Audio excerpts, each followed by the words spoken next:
This channel does not promote any violent, harmful, or illegal activities. All content provided by this channel is meant for an educational purpose only. 100 দিনের টাকা দিয়েছি আমি বলছিলাম শ্বেতপত্র প্রকাশ করুন, পেরেছে? Accountability নেই। 100 দিনের টাকা বলতো তৃণমূল দুর্নীতি করেছে বলে আমরা টাকা আটকে রেখেছি। হাইকোর্ট অর্ডার দিয়েছে, সেই অর্ডারকে চ্যালেঞ্জ করে সুপ্রিম কোর্টে কে গেছে? আমি যাইনি, কেন্দ্র সরকার গেছে। তার মানে মানুষকে টাকা দেওয়ার উদ্দেশ্য আপনার নেই। আপনি চান না 69 লক্ষ জব কার্ড হোল্ডার যাদের জীবন জীবিকা 100 দিনের কাজের উপর নির্ভরশীল তারা টাকা পাক, তাদের মুখে হাসি ফুটুক, তারা পুজোয় একটা নতুন জামা কিনুক। আপনি চান এদের কী করে গলা টিপে মারা যায়, কী করে এদেরকে শিক্ষা দেওয়া যায়। আর জিএসটি কারা করেছে? গরিব মানুষ চাই বিস্কুট খায়, সে বিস্কুটের উপর জিএসটি কত আর হিরের উপর জিএসটি কত দেখুন না। মায়েরা রান্না করে জিরের উপর জিএসটি 18% আর হিরের উপর জিএসটি 3%। তো বিজেপি করেছিল। দুধের উপর জিএসটি, বাচ্চার খাবারের বিস্কুটের উপর জিএসটি। আমি তো বাজেটে বলতে গিয়ে বলেছি শরীরে মাখে সে সর্ষের তেল থেকে শরীরে মাখে সে বডি অয়েল থেকে শুরু করে রান্নায় সর্ষের তেল থেকে শুরু করে শ্যাম্পু থেকে শুরু করে বিস্কুট থেকে শুরু করে আটা থেকে শুরু করে কিসে জিএসটি নেই? কাপড়, জামা, জুতো, প্যান্ট, ঘড়ি সবে জিএসটি। খাতা, পেন, কিসে জিএসটি নেই?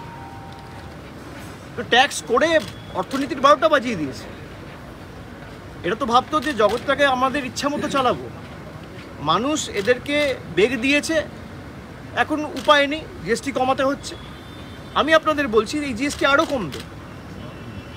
আপনি যদি মোদী সরকারের উদ্দেশ্য থাকতো তাহলে তো জিএসটি আজ থেকে 4 বছর আগেও কমতে পারতো, 2 বছর আগেও কমতে পারতো, 3 বছর আগেও কমতে পারতো। তা তো কমেনি। কেন কমেনি? তার কারণ এরা ভেবেছিল ধর্মে ধর্মে বিভাজন তৈরি করে ভোট আদায় করবে। যে অযোধ্যার রাম মন্দিরকে সামনে রেখে প্রচার করেছিল সে অযোধ্যায় হেরেছে। এটা মানুষ প্রত্যাখ্যান করেছে। আর বাংলার মানুষ তো পথ দেখিয়েছে। বাংলার মানুষ তো 2014 থেকে শুরু করে 19, 21, 24 পঞ্চায়েত, পুরসভা, লোকসভা, বিধানসভা প্রত্যেকটা নির্বাচন এদের গোহারা হারিয়েছে। তাই এদের রাগ। ওই যে কালকে চন্দ্রনাথ শিরাকে হেফাজতে চাইছে ইডি, কালকে অর্ডার আছে, এটা নিয়ে সাবজেক্টিভ ম্যাটার। আমি তো ইডিতে চাকরি করি না, আমি বিচারক না, আমি কী করে বলবো? তদন্তকারী সংস্থা কি চাইছে আর বিচারক কি করবেন সেটা তদন্তকারী সংস্থা অ্যাপিল করবে, আর বিচার ব্যবস্থার উপর যারা আস্থা রাখেন তাদেরকে অপেক্ষা করতে হবে। আর যদি আমার আশানুরূপ জাজমেন্ট না হয় তাহলে সবার কাছে রাস্তা খোলা আছে, হায়ার কোর্টে অ্যাপিল করবে। আমি ইডিতে চাকরি করি না, সিবিআই চাকরি করি না, আর আমি ভবিষ্যৎবাণী করি না। আর ইডি সিবিআইয়ের গ্রহণযোগ্যতা বা নিরপেক্ষতা যত কম বলা যায় তত ভালো, গলা বিশ্রাম পাবে।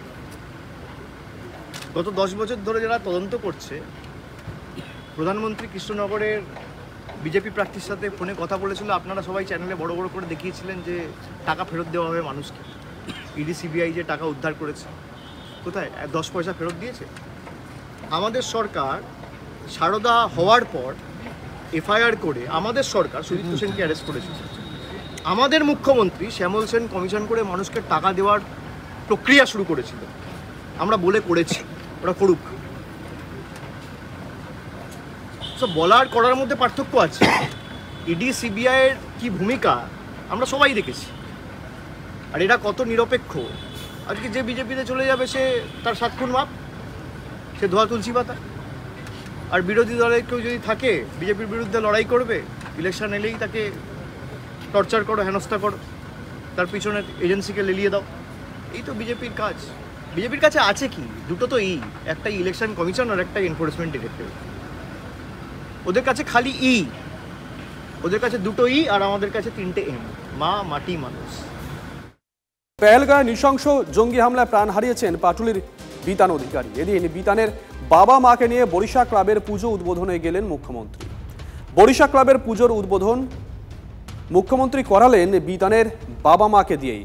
বক্তব্য রাখতে গিয়ে ঘুরিয়ে কি বিজেপিকে খোঁচা দিলেন মুখ্যমন্ত্রী? আনন্দের দিনও বলে আমার সাথে আছে, সবসময় ওনাদের যে কোনো প্রয়োজন আমি ওকে ধরি এবং যা যা দেখবার বাড়ির লোক হিসেবে আমরা চেষ্টা করি ওনাদের যাতে কোনো অসুবিধে না হয় সেটা লক্ষ্য রাখা। কারণ অনেক সময় আমরা কি দেখি, প্রথম দিন করলো, ছবি উঠলো, তারপরে চলে গেল, আর যোগাযোগ রাখে না কেউ। কিন্তু কন্টিনিউয়াস 365 দিন যোগাযোগ রাখতেই হয় এদের সাথে। একটু আগেই বরিশা ক্লাবে পুজো উদ্বোধন করেন মুখ্যমন্ত্রী। উদ্বোধনের পর কি বলেছেন শুনুন। আমার মতো অজ্ঞাত তুলসীর কজন আছে বলুন? আমি নিজের ইচ্ছে মতো যখন তখন লিখে দিই, যখন তখন সুর দিয়ে দিই, কারণ আমি তো শিল্পী নই।